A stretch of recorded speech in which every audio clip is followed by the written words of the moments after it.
Hello, welcome to Balaji education point. मैं आप सबका बालाजी एजुकेशन पॉइंट के यूट्यूब चैनल पे स्वागत करता हूं। बेसिकली गाइस, आज का जो वीडियो रहेगा वो वीडियो रहेगा 30 जुलाई के इंपॉर्टेंट करंट अफेयर्स के ऊपर। आज का वीडियो काफी इंपॉर्टेंट रहने वाला है।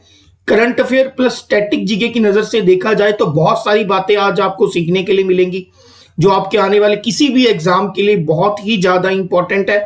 प्लस इस वीडियो के अंदर हम लोगों ने static GK plus current affair और उनके ऊपर बनने वाले एमसीक्यू को भी डिस्कशन में लाए हैं। एमसीक्यू आपको इस वीडियो के लास्ट में मिलेंगे। Hello, this lecture is presented by me, my name is Jatin Singla. Okay, अगर इस लेक्चर का पीडीएफ चाहते हो तो पीडीएफ आपको मिलेगा हमारे Telegram channel @Balaji education point के ऊपर। इसके अलावा आप मुझे इंस्टाग्राम पे भी डायरेक्ट मैसेज कर सकते हैं, ये है मेरा Instagram handler.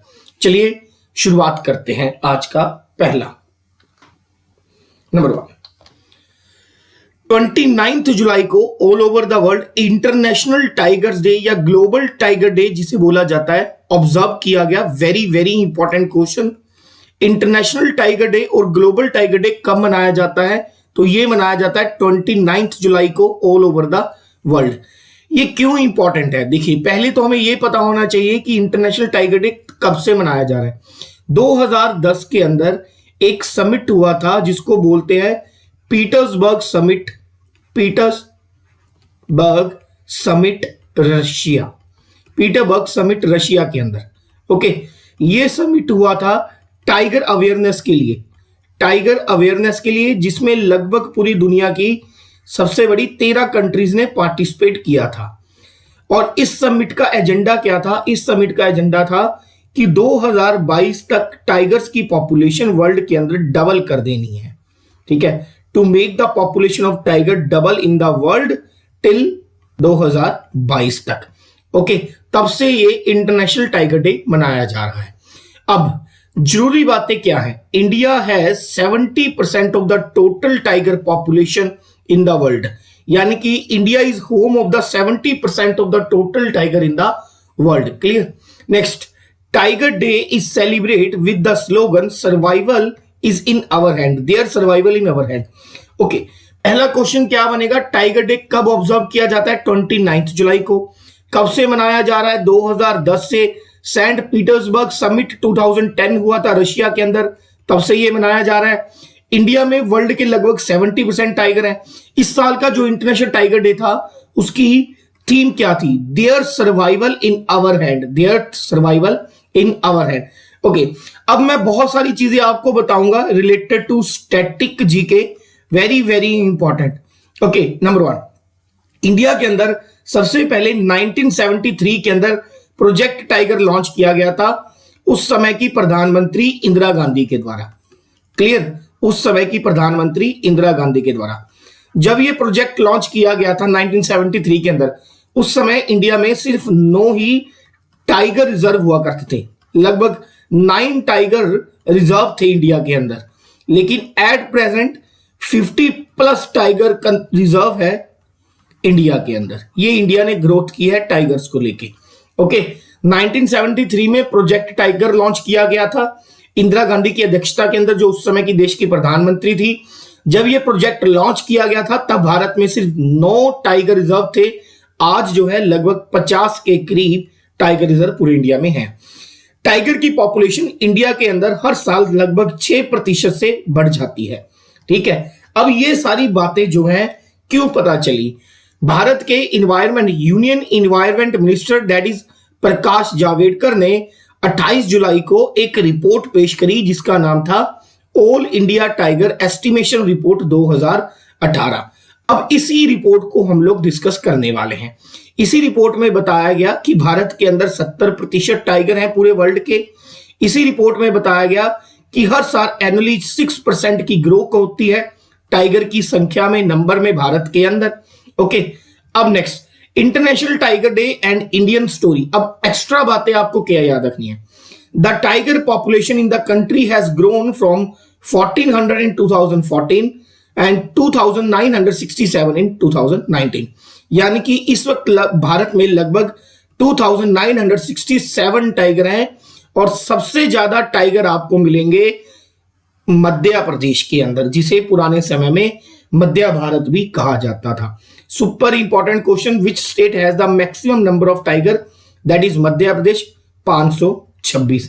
Now after the Madhya Pradesh दूसरे नंबर पर है कर्नाटका लगभग 524 और उसके बाद आता है उत्तराखंड लगभग 442। आपको क्वेश्चन दिया जाएगा कि विच state has the maximum number of tiger, so the Madhya Pradesh has the maximum number of tiger, that is 526।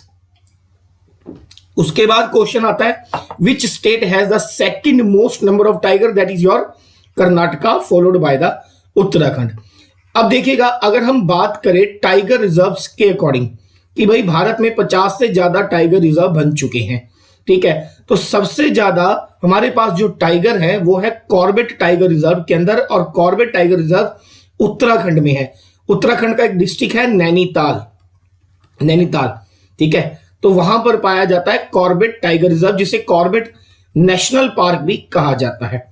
Corbett national park, very very important, ये याद रखना कि कॉर्बेट टाइगर रिजर्व और कॉर्बेट नेशनल पार्क कहां पर है, तो ये उत्तराखंड के नैनीताल डिस्ट्रिक्ट में है।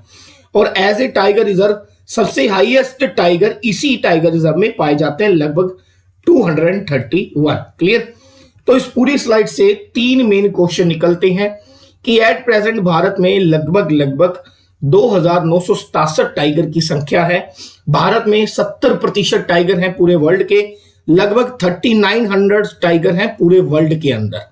ओके, उसमें से 2967 सिर्फ इंडिया के अंदर है। इंडिया ऑलरेडी अपना सेंट पीटर्सबर्ग का 2022 का जो टारगेट है उसे अचीव कर चुका है। Okay, clear. नेक्स्ट, सबसे ज्यादा टाइगर किस रिजर्व के अंदर है, तो वो है Corbett tiger reserve in Uttarakhand, लगभग 231। नेक्स्ट देखते हैं।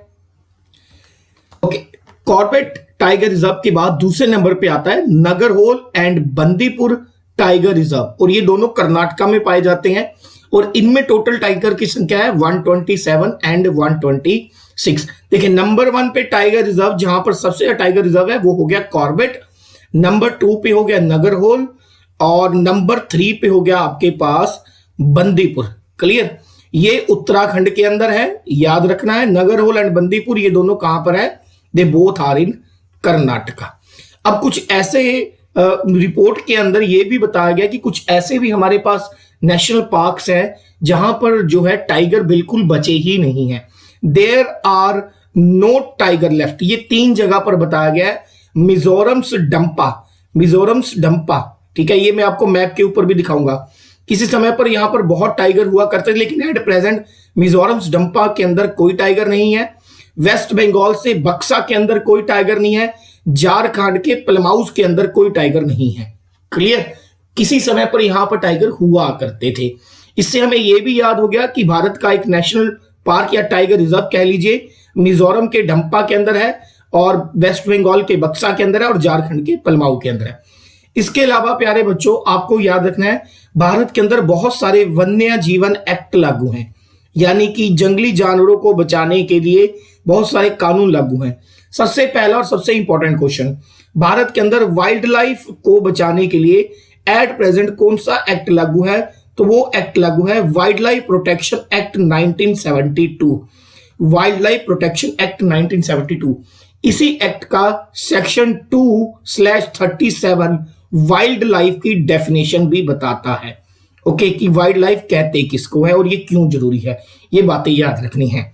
नेक्स्ट, प्रोजेक्ट एलिफेंट लॉन्च किया गया, ये लॉन्च किया गया 1992 के अंदर।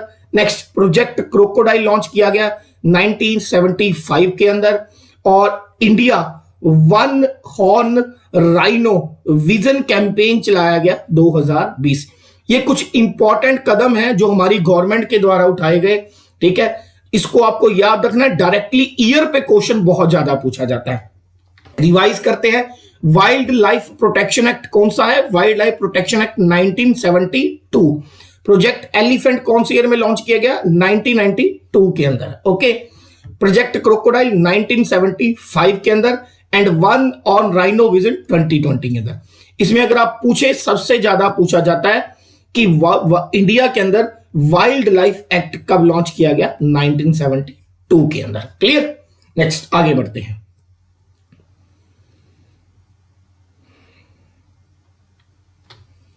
यहां पर आप अपने मैप पे देख सकते हैं कुछ इंपॉर्टेंट टाइगर रिजर्व है। इसमें से आपको जो जो याद रखने हैं वो मैं आपको बता देता हूं।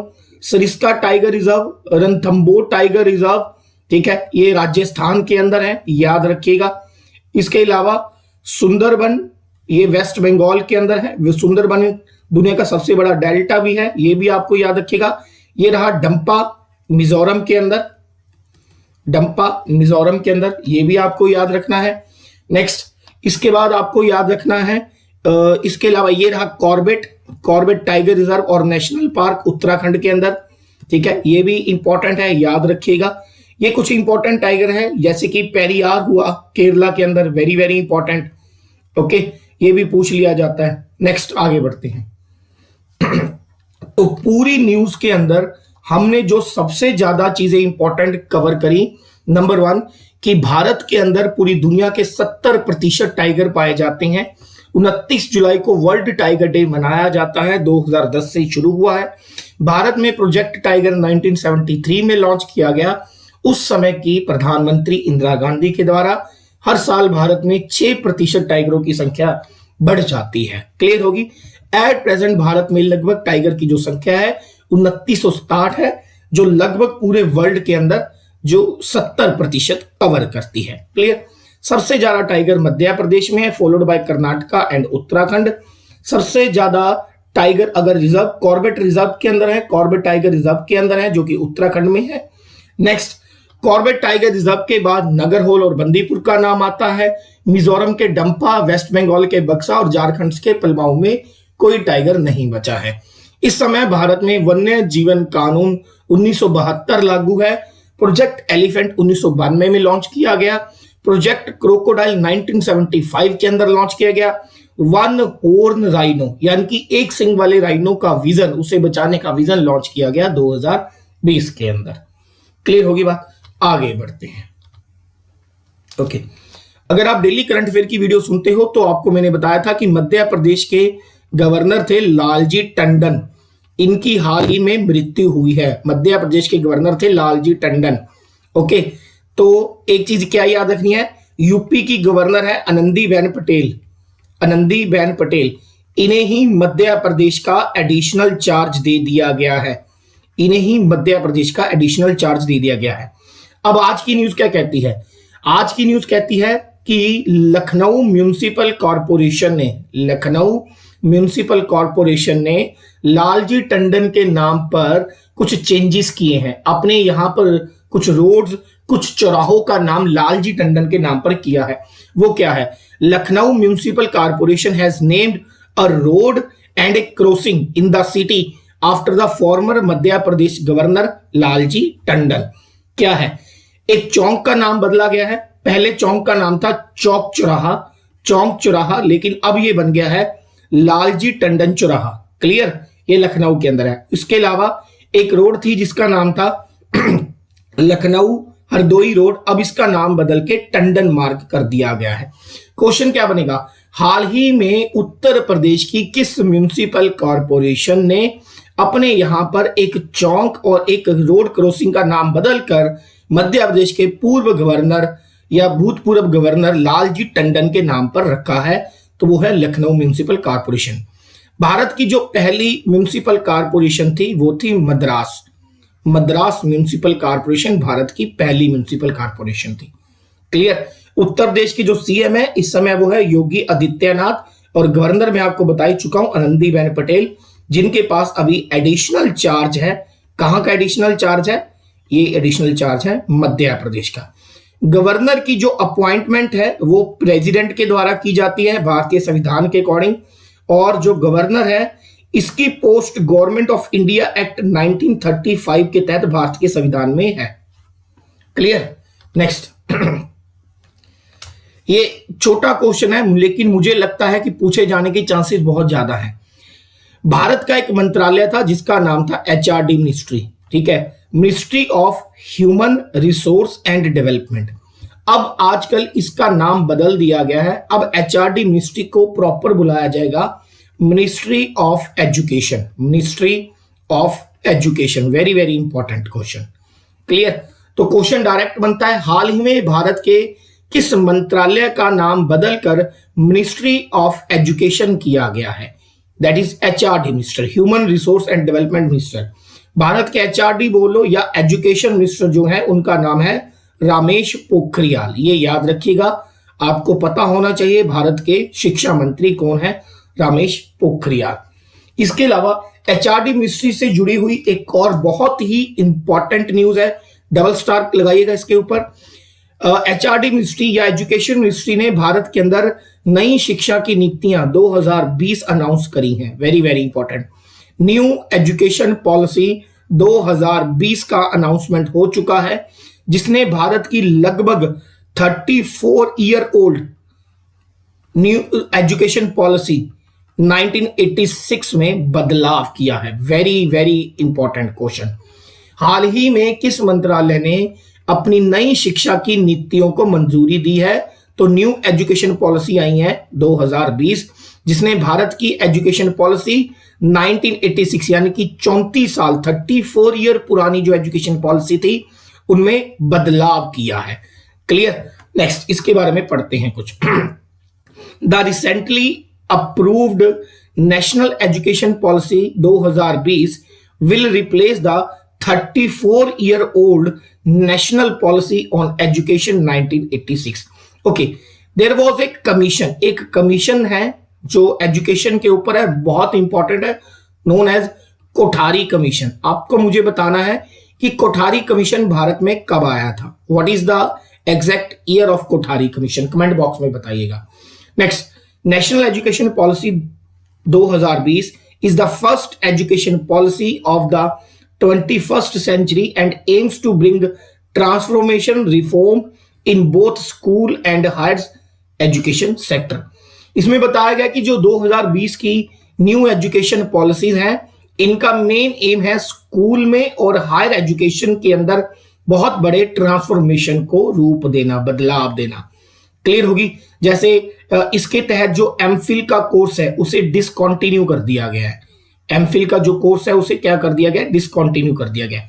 अलग से मैं एक वीडियो बनाऊंगा जिसमें न्यू एजुकेशन पॉलिसी 2020 लॉन्च करी जाएंगी, आज की आज आपको ये वीडियो मिल जाएंगी, डिटेल में डिस्कस करेंगे।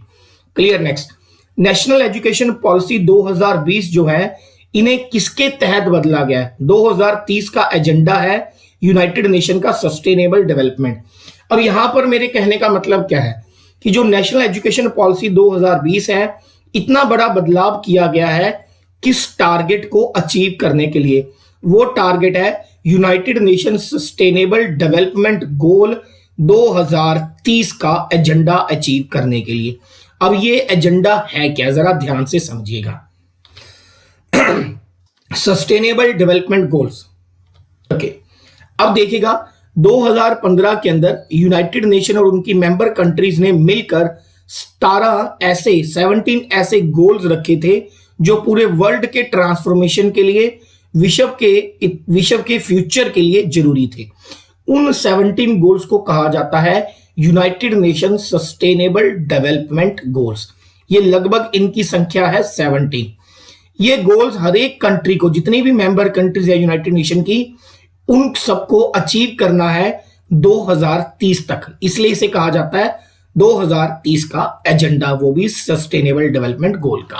क्लियर होगी बात। तो सस्टेनेबल डेवलपमेंट गोल इंडिया में 2000 या पूरे वर्ल्ड में 2015 में आए, ठीक है। ये यूनाइटेड नेशन के तहत जो है पूरे वर्ल्ड में या मेंबर कंट्रीज में लागू किए जाते हैं और ये 2030 तक अचीव करने हैं और इनकी संख्या 17 है।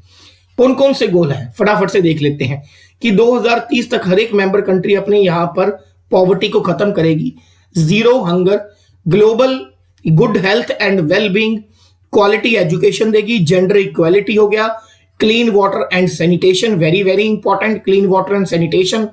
क्लियर। नेक्स्ट, उसके बाद रिड्यूस द इनइक्वालिटी। क्वेश्चन क्या से आता है United nation sustainable development goal के ऊपर? आपको नीचे 3 से 4 गोल लिख दिए जाएंगे और पूछा जाएगा इनमें से कौन सा यूनाइटेड नेशन का सस्टेनेबल डेवलपमेंट गोल नहीं है। Clear. Life on land, next life below the water, इस क्लाइमेट एक्शन, इसके ऊपर आपको काम करना है। Partnership for the goal, clear. इस तरीके से 17 जो है 17 United nation sustainable development goal के अचीवमेंट्स हैं। नेक्स्ट आगे बढ़ते हैं।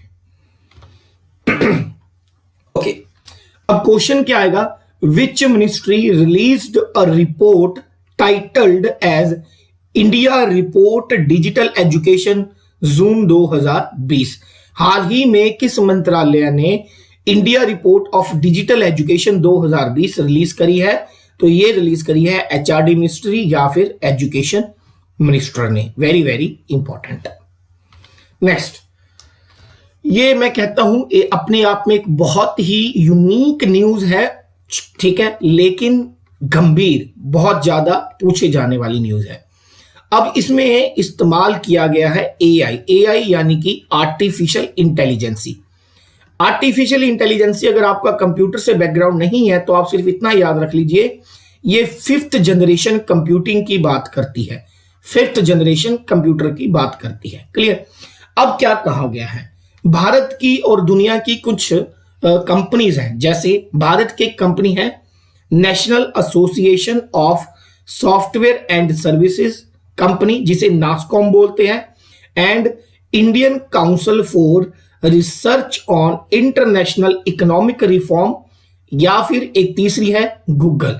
इन तीनों ने मिलकर NASSCOM plus ICRIER plus Google, इन तीनों ने मिलकर एक रिपोर्ट पब्लिश करी है जिसमें यह कहा गया है कि अगर इंडियन गवर्नमेंट अपनी इकोनॉमी, अर्थव्यवस्था के अंदर आर्टिफिशियल इंटेलिजेंसी को इंप्लीमेंट करे, आर्टिफिशियल इंटेलिजेंसी को इंप्लीमेंट करे, तो उसकी जीडीपी में, ग्रॉस डोमेस्टिक प्रोडक्ट में लगभग 2.5% तक का इंक्रीमेंट हो सकता है।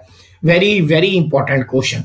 As per the report, artificial intelligence can boost India's GDP by 2.5%, लगभग 2.5% से भारत की GDP, gross domestic product increase हो सकती है। नासकॉम और ICRER का जो हेडक्वार्टर है वो आपको मिलेगा न्यू दिल्ली के अंदर। नेक्स्ट,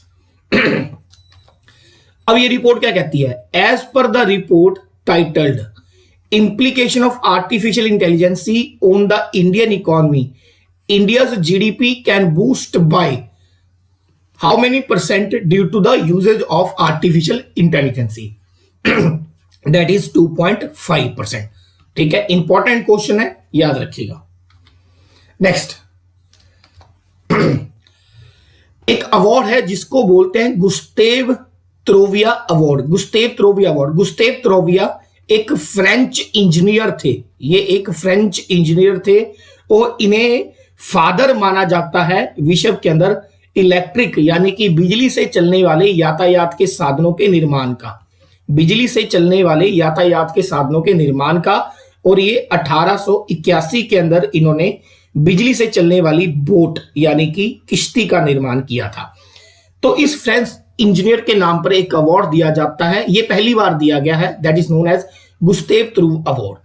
अब इसमें इंपॉर्टेंट क्या है, इंडिया की एक बोट है दैट इज आदित्य, जिसे बोला जाता है सोलर फेरी अवार्ड। सोलर फेरी का मतलब क्या है, ये तो इलेक्ट्रिसिटी से भी चलती है, प्लस इसकी इलेक्ट्रिसिटी जो है वो सौर ऊर्जा से आती है, यानी कि ये सौर ऊर्जा को इलेक्ट्रिसिटी में कन्वर्ट करती है। इस तरीके की बोट है और उसका इस्तेमाल करती है, ठीक है, और उसका नाम क्या है, आदित्य, और इसे गुस्तेव त्रुव अवार्ड दिया गया। पहली बार ये अवार्ड दिया गया और दिया भी किसको गया, इंडिया की आदित्य सोलर पैनल से चलने वाली किश्ती को। वेरी वेरी इंपॉर्टेंट, यहां पर आप देख सकते हैं ये है Aditya, India's first solar powered ferry, ये भारत की पहली सोलर पावर से चलने वाली किश्ती है, that is Aditya, has won the prestigious Gustav Truve Award for the excellency in the electric boats and the boating. The ferry was adjudged the world's best electric boat in the category of ferries designed for the paid passenger services. बस आपको ये याद रखना है मोटे मोटे तौर पर कि जो आदित्य है भारत की पहली सोलर पावर से चलने वाली बोट है और इन्हें गुस्तेव ट्रूव अवार्ड दिया गया है। गुस्तेव त्रुप जो कि एक फ्रेंच इंजीनियर थे और इन्हें इलेक्ट्रिक ट्रांसपोर्ट का जनक भी माना जाता है। नेक्स्ट अब कुछ क्वेश्चन लेते हैं। देयर इज ए पर्सन जिनकी अभी हाल ही में डेथ हुई है, जिनका नाम है अच्युता राव। अच्युता राव कौन थे? क्वेश्चन क्या आएगा, Achyuta Rao who passed away recently belongs to which profession? तो ये एक चाइल्ड वेलफेयर एक्टिविस्ट थे। अगर आप किसी ऐसे एग्जाम की तैयारी कर रहे हैं जिसमें चाइल्ड राइट्स या फिर सोशल वेलफेयर स्कीम, ठीक है, ज्यादातर ये जो स्टेट्स के सिविल सर्विसेज होते हैं उनमें पूछा जाता है, क्लियर? तो उसमें ये क्वेश्चन आ सकता है आपका कि हाल ही में अच्युता रॉय जिनकी मृत्यु हुई है वो किस फील्ड से रिलेटेड थे? तो वो चाइल्ड वेलफेयर एक्टिविस्ट थे। Important question. Next,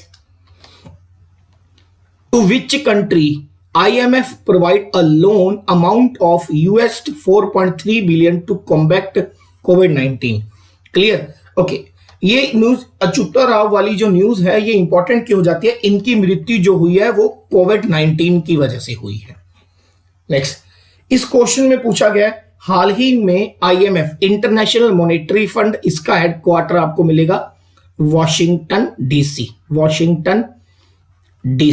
clear? District of Columbia जो कि USA की कैपिटल है। ओके, तो हाल ही में IMF ने $4.3 बिलियन देने का अनाउंसमेंट किया है किस कंट्री को, ताकि वो कोविड-19 के अगेंस्ट अपनी जो कॉम्बैक्ट यानी कि जो लड़ाई है उसे जारी रख सके। तो ये दिया गया है साउथ अफ्रीका को। Important question. आपको ये वीडियो कैसा लगा? वीडियो को शेयर जरूर करिएगा। बहुत मेहनत लगती है, अर्ली इन द मॉर्निंग, लगभग मुझे तकरीबन डेली 3:30 या 4 बजे उठ के ये वीडियो रिकॉर्ड करनी पड़ती है। Till then, thank you so much.